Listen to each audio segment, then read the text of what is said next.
What's going on, guys? This is Zack with HDA Cigars. I am here in Grand Island, Nebraska with John, owner of Copper Leaf Cigar Lounge, coming at you with another episode of the HDA Lounge Life.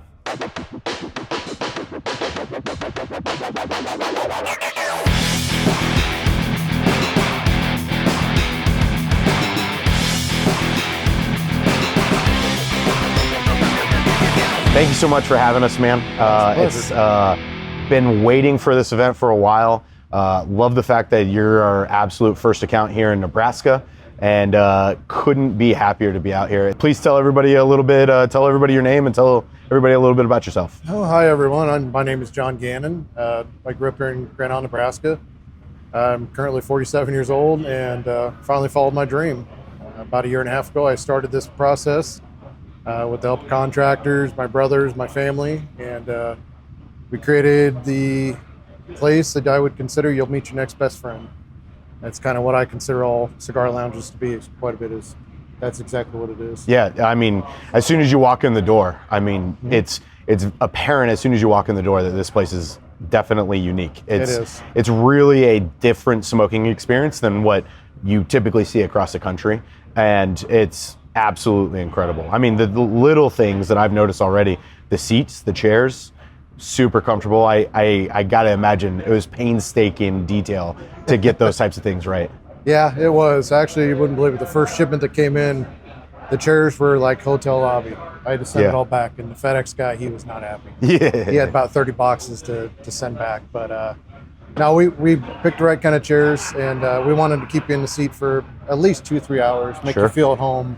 You know, we built all these partition walls to keep conversation down a little bit so you guys could sit here and have a nice conversation with friends and it wouldn't spill over to somebody else. And a communal area there where if you didn't necessarily have like a personal conversation that you wanted to have, you can, you know, like you said, meet your next best friend. Yeah, we've had that section. We've had that turned it into one big giant circle. We've had Chamber of Commerce meetings here. We've had all kinds of things. And, you know, one thing we allow is if you want to move the seats around, to go ahead and do it, because we're not here to tell you no. Yeah, I dig it, man. I will say that one of the things that's unique about Nebraska, because it's definitely not normal around the country, is the fact that you guys can have a full bar here as well. That's amazing, and a beautiful bar too, by the way. Oh, thank you. Yeah, it's anywhere else you go to, every state has different rules. Yeah, you know, Colorado has to separate certain things. Kansas has their way, but actually Nebraska, you just got to follow the simple rules, basically having a humidor, a walk-in humidor, and then the percentages going there. You can't serve food, of course, but we do allow food to come in. So if you were hungry for the day, boys wanted to come in, have a pizza party for the Super Bowl, you could come in here and order pizza. We'll help you clean it up, stuff like that. It's just a matter of, you know, it's your discretion. I think we've had a couple potluck dinners here. Very cool. So that's fun, man. So you mentioned it had been your dream to open up a cigar lounge. So tell me, like, when did you start smoking cigars? Tell me about like your cigar journey. About 10 years ago, I got a brother, my twin up in Colorado. He smokes a heck of a lot more than me, but we got into it about 10 years ago, lightly. Of course, I worked all the time. Never had the time to really sit down and smoke cigars. And last 5 years, I really hit it up. Started smoking cigars a lot more. Started realizing if you're actually sitting down, smoking a cigar, you might actually be enjoying life. And so that just kind of rolled me into all the different kinds of cigars, going to the Rocky Mountain Cigar Fest, checking those places out. How is the Rocky Mountain Cigar Fest? I've heard great things. It's a pretty cool place. It's busy. Yeah. But a lot of different vendors there. You don't have to pay taxes on the product that you buy. And most of the time you go there and you spend more money than what you expected to. Yeah, sure. So. Yeah, as is the case at most of those festivals, right? Yeah. Yep. Yeah, it is. By design. Yeah. But my journey to open this up, we sat in Paul's Cigar Bar over a couple years ago, and we were sitting there. I know so many people. I'm a social guy, and I just said, we've got to open this up in Grand Island. We've got to do this. I've been in construction and plumbing for 30 some years. Yeah. And every 15 years, I kind of get an itch to do something different. Sure. And I still work for the city. Full time right now. Gotcha. And but I didn't want to sit there and not follow my dream of pushing myself and opening a place like this, and then watching somebody else go do it someday down the road. Yeah. I didn't want that what if moment to come up. Yeah. So I love bringing people together. We see tons of new faces around here all the time, just nonstop, and that's the best part. And then my other favorite part is also teaching everybody in there the different cigars and what to go towards, and how to cut and light, and kind of the etiquettes and stuff. So yeah, it's definitely it's impressive that you're able to have a full-time job and also run an establishment like this. I mean, it's very clearly that this is a self-sufficient business. This isn't just like a little side project or like a little club. This is the real deal here, man. You've created something very impressive here. Have you so is this the first business you've ever owned? Yeah. Yep. Even more impressive then. Yep. It was quite the jump to go from just working for people, and like I said, I was a plumber for 15 years for somebody. Then I worked for the city for 15 years now. And then, it's doing all the paperwork, the taxes, the bookwork, figuring out how to streamline stuff. It's not easy. While also dealing with tobacco licenses and alcohol licenses and all that. The actual alcohol licenses haven't been too bad around here. Nebraska's pretty easy to work with. Probably one of the easiest, I think, that I've heard of. Yeah. To call up. You can call up to Lincoln all the time, and they'll just give you the straight answer. Sure. They don't pass you around or anything like that at all. That's good.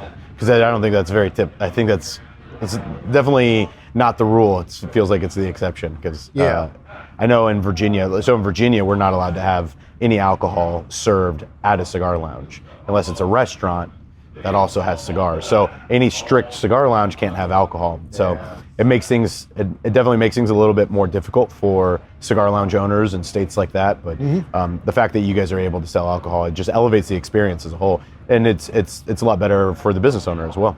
Oh, definitely. It allows me to bring two things together, which is if you're into cigars, you know that cigars are it's an art of work. Yeah. What these guys do to sit down and actually pick what goes in what cigar, the binders, the wrappers, all that kind of stuff, to get the flavors out of them. I mean, that's artistic. And then to take the drinks, the martinis, the New York old fashions, the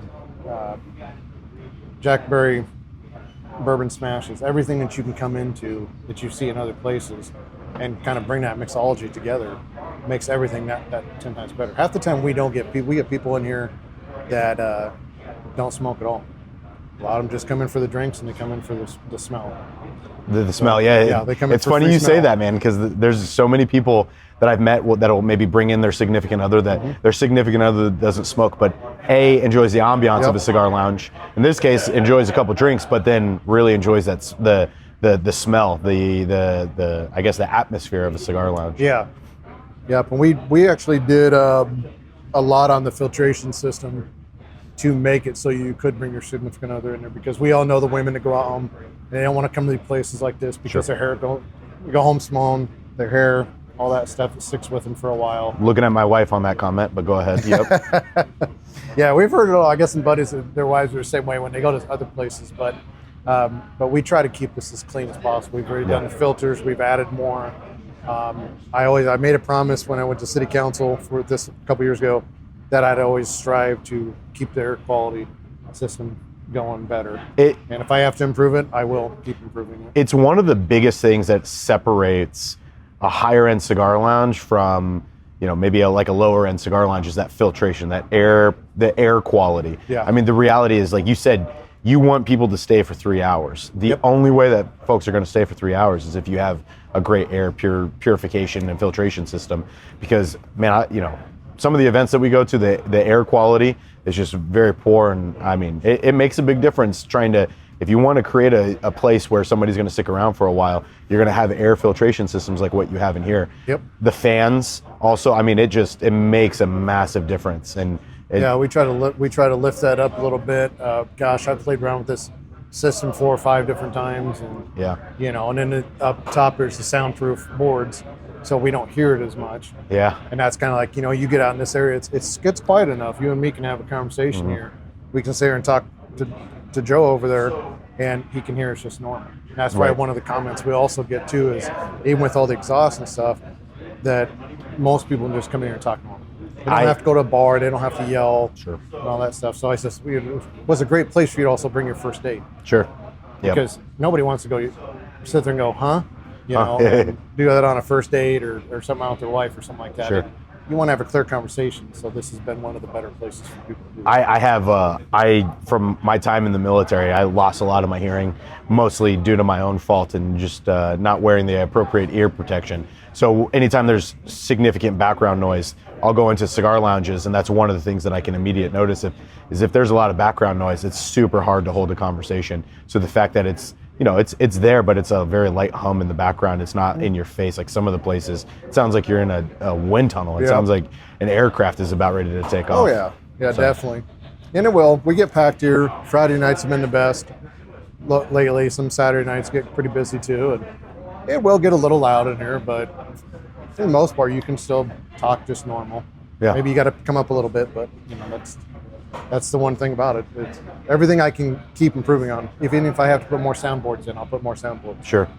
No, it's definitely impressive. Let's talk about the build out. So you opened in July of 2025, correct? Right. So when did the whole process of building out the lounge begin? It was about September 2024 is when I started and signed the lease. When we first started, so that 9 months. 9 months. I did a majority of the work myself. Wow. My kid. This was all block walls. Had to move out a couple walls back there, about 3 feet or so, like that. Add an extra bathroom in. So I did a lot of the plumbing. Also had a friend help out with the plumbing, and we had our contractors and stuff. Sure. And I had a great interior decorator that worked out of Kearney, Nebraska. Okay. That was going to be my next question. I was going to be really impressed if you did all the interior decorating yourself. Nope. Shauna Meyer out of Kearney. She did everything from the design on these windows to the books up here. Me and my brothers built the bookshelves. We did all the trim around here. She helped pick out the colors, did all that kind of stuff. And then, of course, Cray Mill here in town, he did my whole bar. And his idea for the lights in the bar just kind of, he brought that to life a little bit. Dude, it's beautiful. Yeah. He did an absolutely amazing job because that bar pops when you walk in. It does, yeah. Yeah, we took a lot of video of the bar itself. It's really impressive. So me personally, anybody that knows me knows I'm not a very big drinker. I just unfortunately don't have a sophisticated palate when it comes to alcohol. A lot of it unfortunately is wasted on me, but that's a work of art, man. Mm-hmm. Like it's absolutely beautiful. Yeah, I think I was pretty proud of it when he did it and stuff like that. And I told him, I said, you can even put your logo on the bar, and he does a lot here in town. He's an old friend of mine and stuff like that. But when he came in and did that, he stuck with me, and we had some back and forth a little bit about change outs and stuff, but he really came through on the ideas. He's got a heck of a good crew. And so now everything else, it's just, believe it or not, it was the hardest part probably was planning, doing the layouts and stuff like that. Probably 15 pages of layouts. And then once we got to the layouts, then there was another 15 pages of seating and arrangements, and that might have been the most excruciating factor. Just all the little tiny details. All the little things, just trying to figure out how you want it. And, we had a vestibule, we had booths up there, we had to change it all. And we finally, between me and Shauna, we finally got to the right ideas. Yeah. Some things didn't fit, so it worked out pretty good. Nice, man. Hey, how have the neighbors been receptive to the business? Oh, pretty good. Guys over to Jiffy Lube, I get customers from those guys. Oh man, I was thinking about that. If I was getting work done on my car, well, I would probably prioritize taking my vehicle to a place that's right next to a cigar lounge. Yep. And if they told me I needed 2 hours to have some work done, wouldn't be much of a problem at all. Nope, we get quite a few of those guys that come over there actually, and then we're good friends with them, with the manager over there and everything like that. And then we have a lot of guys at Balls Sports Bar. Their wings and stuff like that. We've had parties here. They've done 300 wings one night. Oh, that's just amazing. For a retirement party for Coach. And then you got El Toro across the way. Yeah. So, burritos and cigars, it's kind of there. I like it. But yeah, no, they've been all friendly and stuff. Yeah, it's incredible, man. The fact that you have neighbors as well that are like supportive of your brand or of your lounge is absolutely huge, because fortunately you hear a lot of horror stories about the fighting amongst cigar lounges and some of their neighbors just because of various different things. Yeah, there's a lot. I think there's sometimes you get people in these brick buildings, even that smoke sometimes will go through what you think is sealed. It's not sealed, but we're lucky enough that the owner of the place, which is sitting over here, his office is next door, and he loves cigars, so we don't have any. Not going to get many complaints from him. No complaints whatsoever. And then on the other side of me is a garage, where they Graham Tire Works, and stuff like that. So that really has not been a problem at all. Yeah, man. Let's talk about your humidor. So, did you build the humidor yourself as well? Because the humidor is gorgeous. I did. I had my contractor buddies work it with me. I bought all the Spanish cedar and stuff out of Pennsylvania. Okay. So, did you buy it from do you happen to remember the name of the business you bought it from? Newsham's, yeah. Yep. So we have our own humidor in my business partner's basement, and they actually built our humidor for us. Our really? walk-in humidor, Newsham's. They're huge in that neck of the woods. So as soon as you said Pennsylvania, I did some research, but they seemed to be the best place to go around doing it, and they were easy to work with. Shipped everything here.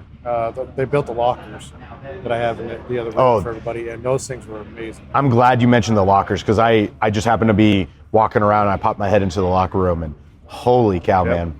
It makes sense that they built it, because they do amazing work, and those lockers are beautiful too. Oh, yeah. That's such a cool touch. I couldn't say enough good things about them. I mean, like I said, from the people that I worked with there, were just friendly every day, and pricing was perfect. Yeah. All that kind of stuff. So yeah, I had a buddy of mine.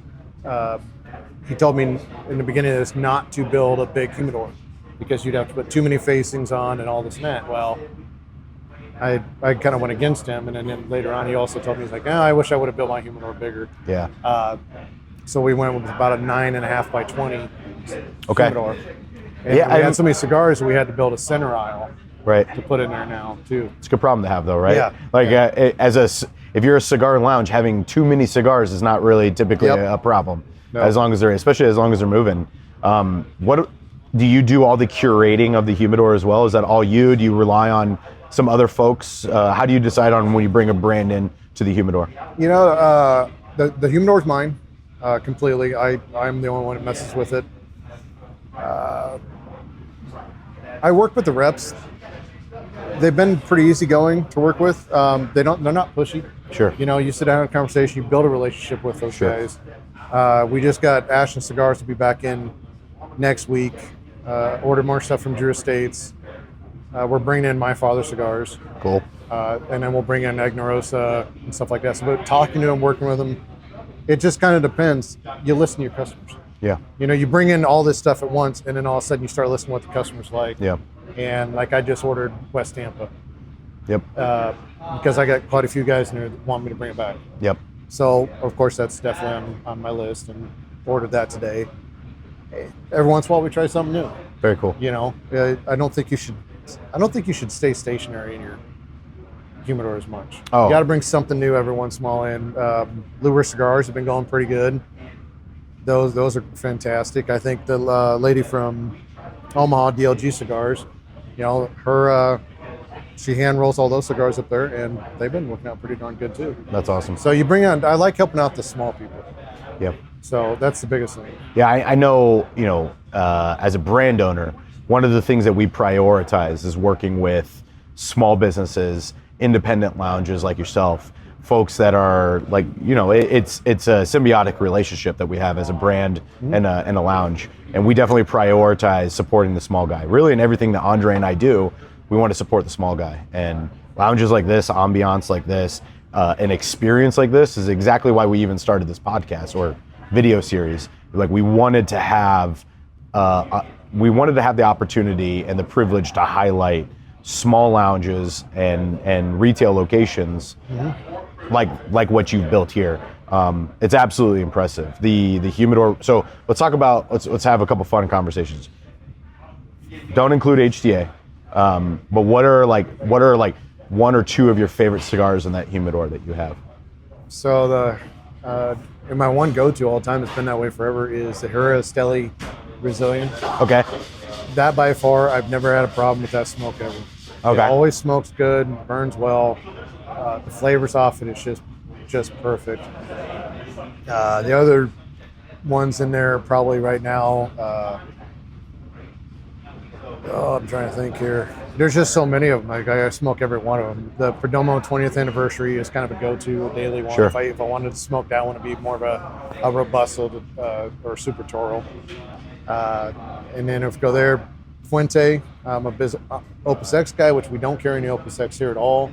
But the Work of Art has always been one of my favorites. But the El Presidente #2, Don Carlos, that's always been a really phenomenal cigar. Sure. Like it's not really up there on the list, but Sure. when you put it up against some of the other stuff, it's pretty darn good. I think you've done a great job of curating a humidor that has a good balance of boutique cigars as well as legacy brand cigars. Mm-hmm. Like every lounge has that struggle of how are we going to define ourselves? Are we going to be a predominantly boutique? Are we going to be exclusively boutique? Are we going to be exclusively legacy?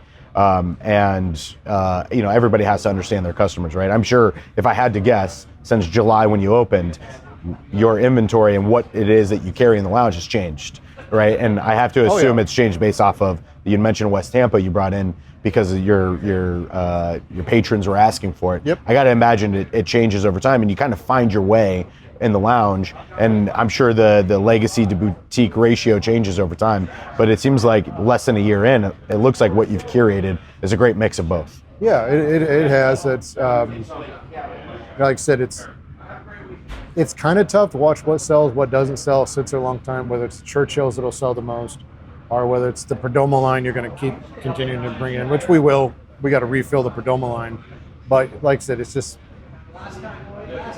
The best part is once you get going and moving and stuff like that, you start getting more and more reps that are starting to come down and reach out nowadays. Where in the beginning, I tried to call some of the reps. They didn't want to reach out to me. Sometimes their territory didn't come this far. But now they get new guys in, and all of a sudden now they want to come to Nebraska. But they're starting to see that a little bit. Sure. I think Romeo Julieta and a couple other people have actually reached out in the last couple of weeks. Oliver with My Father Cigars, I got hooked up with him because of Ted's Tobacco up in Lincoln. Yep. Mike, I believe Mike gave him my number one day when I was up BSing with him. But so yeah, it's going to change and it's going to continue to change. I think a little bit. You're definitely building a name for yourself. Actually, one of the reasons that we ended up with you, I ended up reaching out to you on social media, not realizing at the time that it was Joe that was working with you on social media. And I ended up reaching out and was like, man, I've been hearing about your lounge. It looks beautiful. Everything that you've done on social media, it's gorgeous. And so we reached out to have a conversation about bringing HDA in. And then, Joe ended up responding, and we've kind of gone from there. And I mean, you're like, I'm in Virginia. I stumbled upon you just because you are getting out there on social media. People are really starting to see what you guys are building out here. And I'm telling you, man, if you get an opportunity to see this place in person, it does not disappoint. It's absolutely beautiful. Yeah, like I said, if it wasn't for Joe, what he does on, the internet, a web page, all that kind of stuff like that is way beyond what I ever expected. Oh, he's killing it. Yeah. He's worth his money. And he's, become a pretty good friend of mine and stuff like that. It's like, call each other up, this, that. He knew I had knee surgery 2 weeks ago, called me up, gave me crap about that. So, it's kind of like just putting the right team together. That's probably been the hardest part. He's been a big player in that because the first person I had didn't get us where we wanted to. And that's part of him. And, you always build that atmosphere to bring people in. Yeah. And the reason we didn't go Stimpy or not so much detail or anything like that in this place, why we went above and beyond was to build the atmosphere so you came to it. That has to be probably my greatest thing, is to hear all the great comments I get from this place. I'll boast it up. I don't care. But you should. You should be proud of it, man. Yeah, but to hear the people generally just come in and say that kind of stuff. Yeah. I mean, I got the guy on the other side of the wall here is running for mayor. Oh, and nice. we're working on, bringing him in and all that kind of stuff. Sure. And helping him out with his campaigns and stuff. But he just can't say enough about the place. And then he did a video on it the other day and put it out there. So I think a lot of that, Joe, everybody else, they share everything. Yeah. It's nice to know that you have a town of this size. It feels like everybody's on your side. The town, the best thing about this town is small business supports small business right here. Big it's time. huge. Yeah. And that's what we've needed for a long time. These big guys and stuff like that, they're all okay and they come in. I will say one thing that I actually thought about in the beginning, I always thought it was the bigger guys that would come in, the lawyers and all that kind of stuff that would feed us. No, man, it's the blue collar people. For sure. It's just me, you, the average Joe coming in here and just having a place to go from this. And they're the ones that keep us alive. And we get the filter of everybody else from below to above, but the general middle people has been my biggest supporters of this whole place. One of the things that Andre always says is the cigar is a great equalizer. So you might come in and I'll end up talking to potentially the future mayor, or I'll talk to a lawyer, or I'll talk to a garbage man, or talk to a cigar rep. You never know, but everybody ends up coming in and hanging out and having a conversation, and nobody really cares about your socioeconomic standing. Everybody's in here to just enjoy a cigar and socialize and communicate. And you built an area where people could do that. Yeah, we made rules when we first got here. One, yeah, you're right. You'll meet your next best friend. I've done it in multiple bars. You also have, we don't do politics. We don't play CNN, Fox, anything like that. I don't have any conversations about politics here. You're here to smoke a cigar for 2 hours. There's no reason me and you should argue about something that we don't agree on. Sure. And ruin a cigar. For sure. You're here to have a good time. I like that. Politics ruins a good cigar. It does. I like that. It's true. Yeah. It's true. So keep that out of it. And like I said, you're right. I've talked to some of the most prestigious people in this place.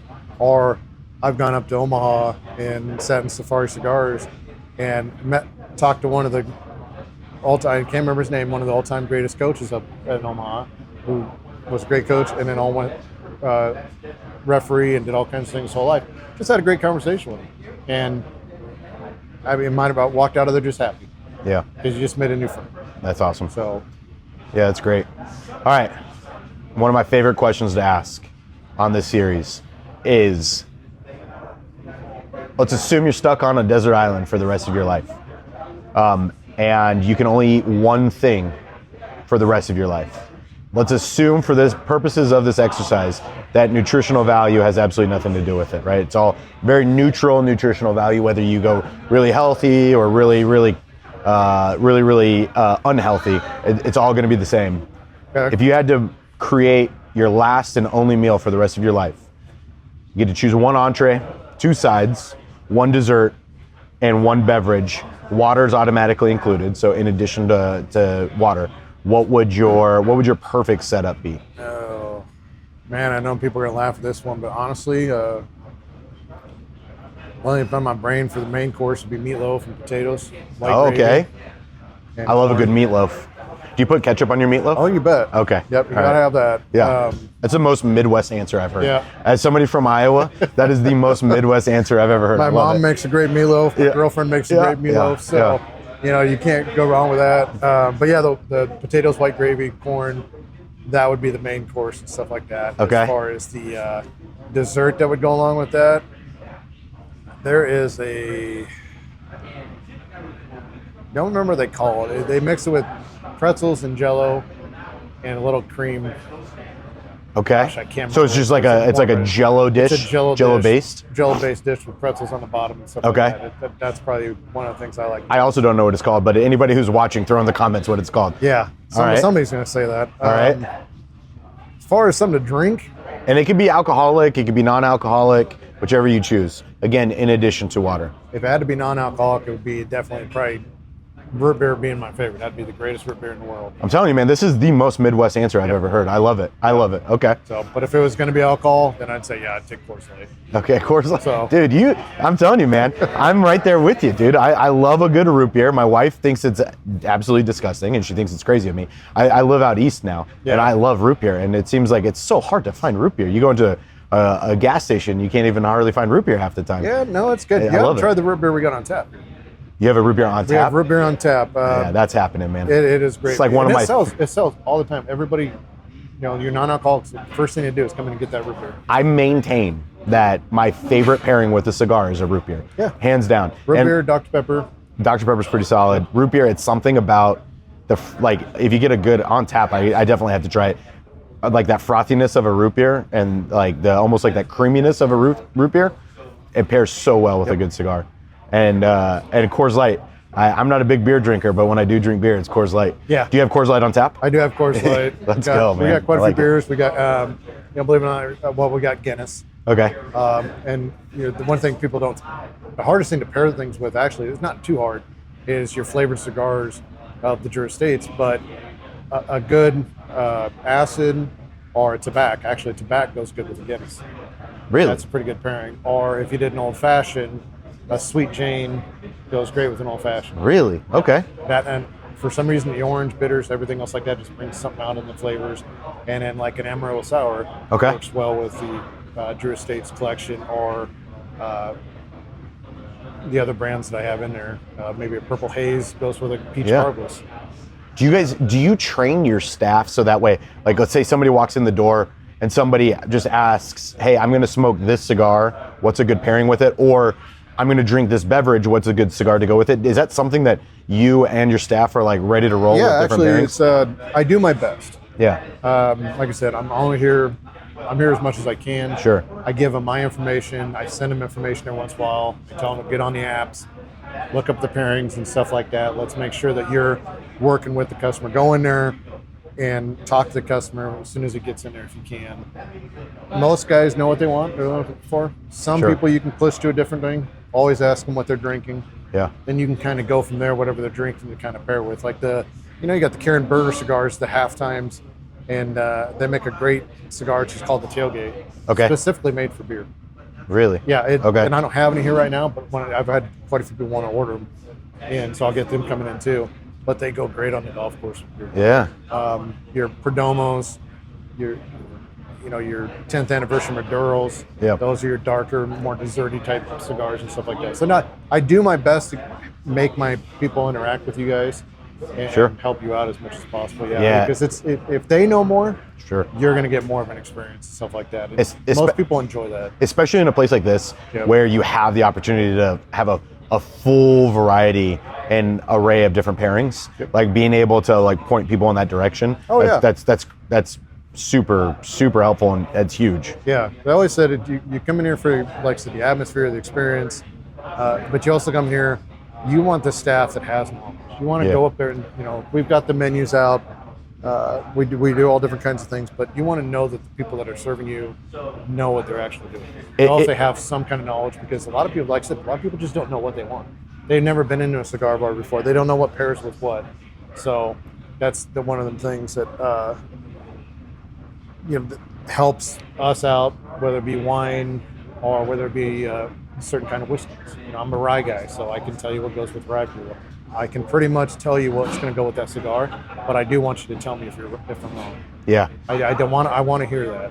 Having a staff that you can lean on, that you could trust to do something like that, it's invaluable. It's another thing that elevates the experience for it, and I think it creates a lower. I don't want to. Maybe the way to word it would be like a lower barrier of entry for maybe the person that's new to smoking cigars.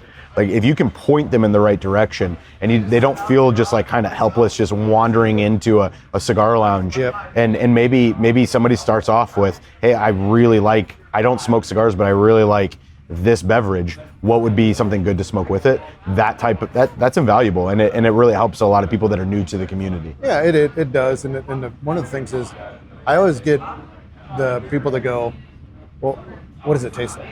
Well, what flavors are in it? And everybody has a different palate. Yeah, right? It's so subjective. So I can lead you to water, but I can't tell you what the water is going to taste like. Sure. Because I actually have a very limited palate of what I can pick up. Sometimes I can pick up a hint of this or a hint of cocoa, or it might be this or that. Just kind of depends on the mood, what I'm drinking, this and that. But I can't tell you what you're going to experience. Sure. I can tell you it smokes really good. It's the draw is perfect on it, or whether I've ever had a problem with the lighting or anything like that. Sure. I can give you that, but everybody, I get that question a lot. Well, what are the flavors? What does it taste like? You're going to have to smoke it and find out. I give you the best that I can. Yeah. But that's usually your number one question. I get the same question when people are asking about the different HDA blends, and I always preface everything I say by saying the flavors are wildly subjective. I can tell you about the makeup of the cigar, matter of factly, but the flavor, it's going to be up to you, because this isn't. It's not like you're eating a cherry pie, and I can tell you exactly what a cherry pie tastes like. This is a cigar, and it's extremely. People equate the flavor of a cigar to things that resonate with them and flavors that they've experienced in their life. So I always say, this is what I taste. This is what I get out of the cigar. Right. But and it's always fun too. Actually, yesterday I was having a conversation with a gentleman, and he was smoking a Descending Shadows, and I didn't lead off with what I taste in a cigar, and he started saying like tasting notes, and it was dead on with what I experienced, and we realized really early on, oh, we have a very similar palate, and so we started pointing each other in different directions of cigars, and it. But that's definitely not the rule. That's definitely not common. No, and it's like, and you don't also want people to come in here and think that they have to taste every note and get everything out of it. I've got my cousin that helps me out here all the time. He's got that palate. He'll sit there and taste a little bit, get an idea what's in it. He'll tell you what he thinks. Whether it's got peanuts or nutmeg, cinnamon, what he's picking up. He can do that, but what we don't want is we don't want you thinking you have to come in and actually do that. Yeah. We just want you to come in and enjoy the cigar. Yeah. Know whether it's good. Don't brag about your cigar. Don't brag about the notes that you're getting out of it. You might talk a little bit about it, but the etiquette is just to sit there and enjoy each other's conversation. Don't ever be afraid to try something new just because you've never had it before, something like that. That's the beauty of bringing new stuff in all the time, is they get to try all kinds of new stuff that's out there. Yep. So we definitely want people to just come in, relax, and just be themselves. For sure. So are you originally from Grand Island, Nebraska? Yep, I grew up here. Okay, so born and raised, huh? Yep. Very cool. I have a question then. As somebody who's not from the area and had not heard of specifically Grand Island before, why is it an island? Because there's so many different. So back in the day, and somebody's probably going to correct me if I'm wrong. So there's an area that the river has moved. Okay. The river used to be a lot closer.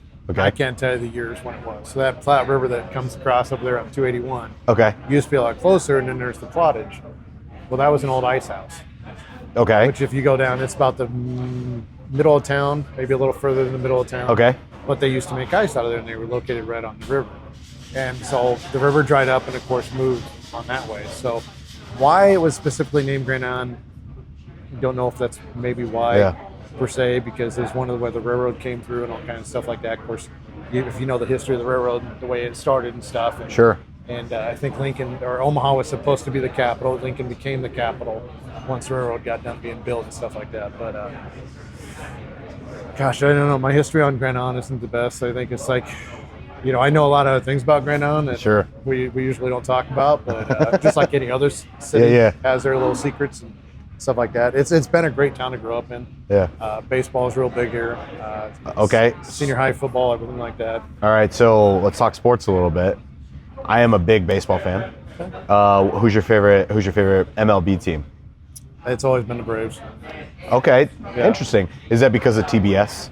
No. No, because the amount of people that I've met that are Braves fans all across the country, and so I'm a Cubs fan, and I'm a big Cubs fan, and the amount of Cubs fans I've met that are fans because of WGN, and that was like what was advertised on, or that was what was shown nationally. It created a national fan base. So I didn't know if that had anything to do with it. That's the weird part. I guess I've really heard it like that before, because I have quite a few friends who are Cubs fans.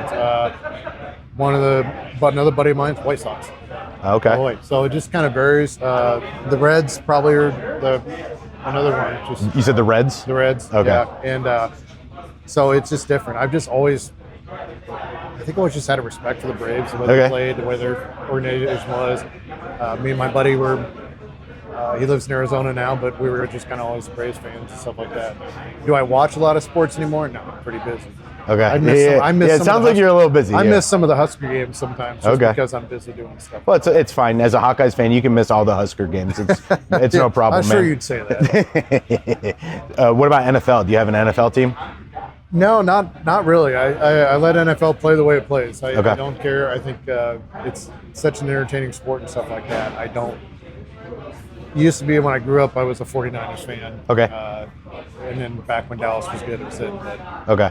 like I said, I just kind of grew up. College, yeah, of course, definitely the Huskers. The other teams that I kind of like to watch and stuff like that is, Oklahoma. Okay. Regardless how bad we are with Oklahoma and stuff like that, they've always been a great team to watch. Understood. So, Understood. Iowa, yeah, we're gonna beat you guys Wednesdays. Yeah. I grew up, growing up in Iowa. At the time, obviously Nebraska was not in the Big Ten, and so there was still this like rivalry, even with like between the Hawkeyes and the Cornhuskers. And then I remember, I don't remember how many years ago it's been. Almost probably 10 years ago now that they moved over to the Big Ten. I was like, oh man, that's one of those games that I always, as bad as Iowa can be and frustrating as they can be to watch. Right. I always try and watch that game. It's always fun. It's more of the memories. I had a middle school teacher that was a big Nebraska fan, and so she ended up having Nebraska all over her room, and she did it mostly because a lot of people were Hawkeyes fans, so there was always this like friendly rivalry. We always kind of poke. Yeah, so she built that rivalry kind of naturally. So that's funny to hear. I'm a big NFL fan, so I'm a big fan of the Broncos. Oh, the Broncos. And I know the Broncos tend to be in this part of the Midwest, tend to have like a big presence. Quite a few people here like the Broncos and stuff. My brother lives up in Colorado, and so all his friends. That's right. There's a lot of Nebraska people up there too, but a lot of his friends are all Broncos fans. So they go to the games quite a bit, things like that, or to the Avalanche. But that's awesome. It's so they kind of bring it home a little bit when they come here.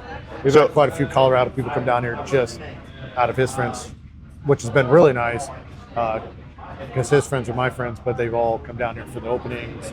And they've traveled back here just to hang out at the bar for the weekends and stuff like that. Nice. So it's been really a really good deal. So. That's pretty cool.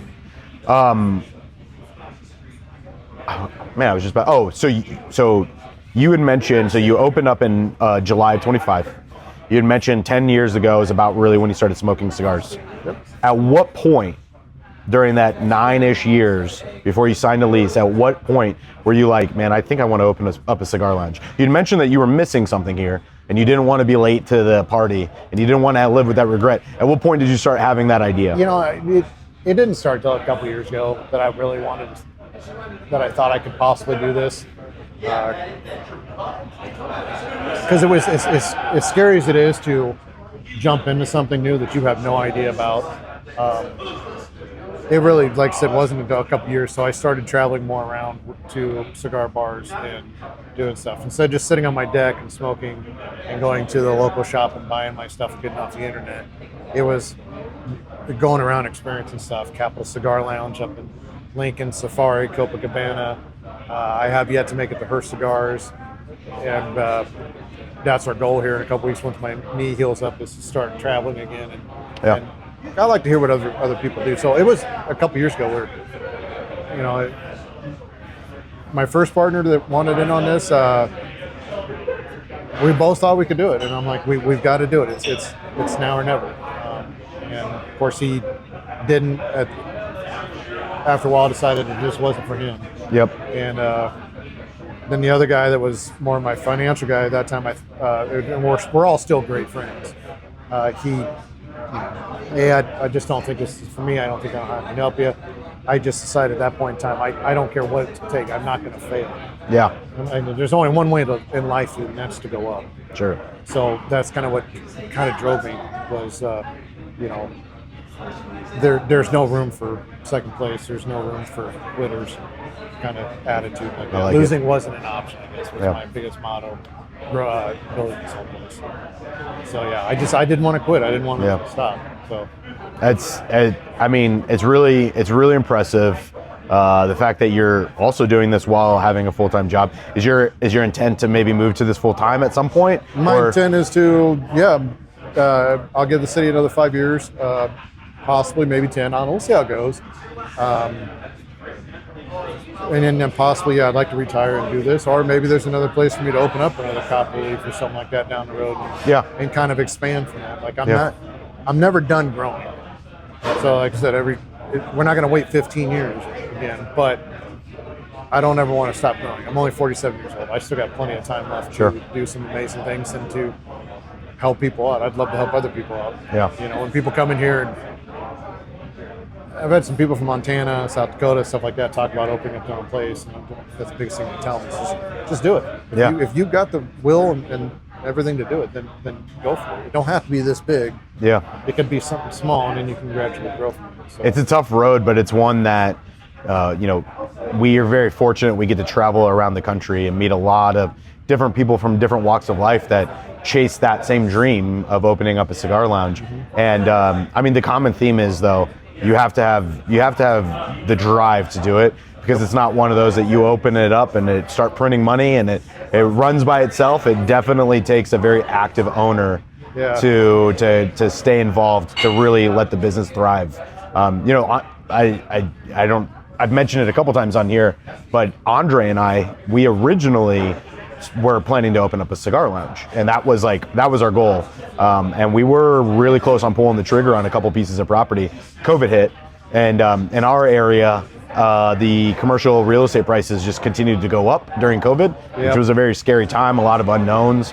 And so the plan was we were going to create a bunch of house blends, and we really wanted to dive into blending cigars and create something that was our own that we could sell in our cigar lounge.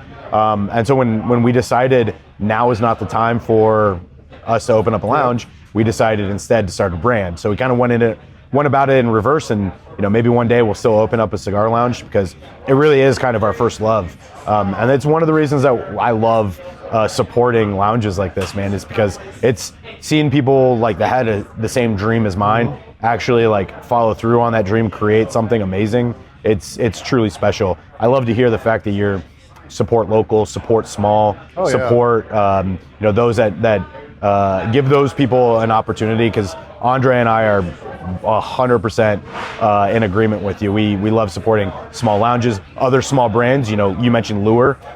Lou's a great guy, and we love supporting him and a brand that we feel like does it right. So it's great to see, man. It's absolutely great to see. Yeah, Lou's actually a pretty good guy. He's called me a couple times, and I actually owe him a phone call because, like I said, with me having, I got a full knee replacement, and he actually sent me a package of his fish sticks. Yeah. Just for me. Oh, that's awesome. To my house and everything like that. It's kind of a get well package. That's pretty cool. And I've talked to Lou on the phone pretty much before, and he just seems like the nicest guy in the world. And which is actually most of these owners we talk to, the reps especially, have always just been super helpful. I came into this place. I never came in completely closed-minded, but I learned that you had to be open-minded to build a place like this, to go into this business and take the advice of people who've been doing it for a long time. That's huge. Absolutely. Even my huge. Electricians, or some of the people that helped me build this place, you had to sit there and listen to ideas, because without their ideas and stuff, we couldn't have built this place the way it is. And it goes the same way when a rep comes in and we sit there and talk about certain things. I usually get their opinion on what they want, and then we kind of collaborate towards the middle. Yeah. So that's always the nice thing about all that. All this relationship building and stuff like that makes a difference. So when you're talking about getting into the cigars and stuff, I'm sure you guys probably had a lot of insight from other people and stuff when you were starting your guys' thing up. Kind of. I always joke. So we're kind of like you. We're total outsiders in this industry. We didn't come from a retail background. We didn't have really good friends that owned a brand. We kind of approached this in a way, how would we be most proud of what it is that we're doing, and how would we do it, rather than maybe following what brands traditionally do in this industry. We kind of just tried to do things our own way. We very much fake it till you make it type of situation, right? Like, I'm gonna act like we're doing it. We're doing it. Maybe things very calculated, when in reality we're flying by the seat of our pants. But like you, we had a drive to make it happen. And some of the feedback that we get is, wow, not a lot of brands do things like that. And it wasn't like we weren't calculated and trying to do it in a different way. It's just we didn't have that history. Maybe those habits, whether good or bad. We didn't have those habits, so we just kind of tried to do things our own way, and it's been working out for us so far. It's nice to be able to do things our own way. I think this is a great opportunity to get into our last question. I've greatly enjoyed talking to you. enjoying the heck out of the lounge. Super stoked for the event tonight. Yeah, it's gonna be fun. It's gonna be a great time. I want to sign off with one last question that I ask on this video series. Everything that we do at HDA, our goal is to make the cigar industry a better place. A place that's more welcoming, a place that's really going to survive with the new generation of cigar smokers that are coming through and that we get to meet on a regular basis, that you get to see on a regular basis.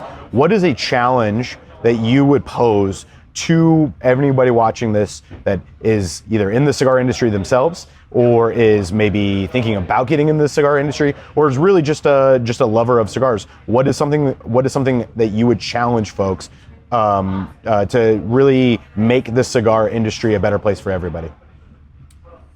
I can tell you one thing I'm not do is I'm not going to give advice to anybody that's been in the cigar business, because I've been in it the shortest amount of time. Sure. And I like getting advice from those guys. Whether go up to Nickelby's or something like that. That's those guys. I'd love to talk to someday. Biggest thing is that I would say, the most challenging part is trying to keep the legislature down from marking our taxes back up, which we're fighting right now. Yeah. We want to go from 20 to 30%, which we don't need to do that. I'd like for everybody outside of the cigar industry to actually, and for our people to talk to them, this is a place where we come together, a place where we can all come and have a conversation and just get along. Yeah. Sometimes I don't know whether it's that the people on the outside don't like the cigar smell. They have a frown face on it when you talk about it or something like that, or it's the fact that we all get together, Republican, Democrat, liberal, it doesn't really matter who we are. We just sit here and have a good conversation. So I think that's the biggest challenge of all of us in the cigar industry, is to just keep expanding and to keep growing and stuff, and bringing people in and showing them that this is what life is supposed to be about. Absolutely. Sitting down, relaxing, have a good conversation. If you can do that, I think we can keep the whole thing going nonstop without all the regulations and new stuff coming in. I think a lot of it stems from just either misinformation or just not knowing, or just ignorance to what cigars are and what cigar lounges are all about. And I think I love that answer. It's a very well said answer. John, it's been an absolute pleasure talking with you. I appreciate you. Everything. And I definitely look forward to the event tonight. Thank you guys. Thanks for sticking around. I appreciate it. It's been another episode of the HDA Lounge Life. We'll see you guys next time.